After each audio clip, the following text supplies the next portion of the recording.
VO 6.3 introduces integrated groundwater modeling for continuous simulation.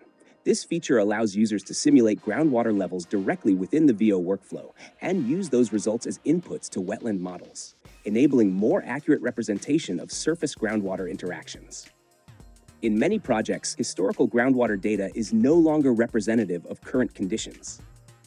Changes in land use, urban development, and climate variability can alter recharge, inflows, and subsurface response, making recorded groundwater levels unreliable for post-development modeling.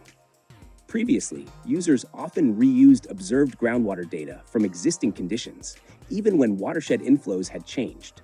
This introduced uncertainty and reduced confidence in wetland and hydrologic assessments. The new groundwater modeling feature was added to address this gap.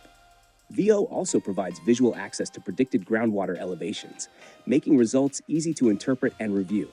The clean and simple interface allows users to upload datasets, configure simulations, and review outputs without unnecessary complexity, keeping the focus on analysis, not tool setup. This feature delivers several important advantages. More accurate post-development modeling by replacing outdated observed groundwater data with simulated values. Improved wetland and hydrologic modeling through proper representation of surface and subsurface interactions. And a more complete, continuous simulation workflow that captures how entire watersheds behave under changing conditions.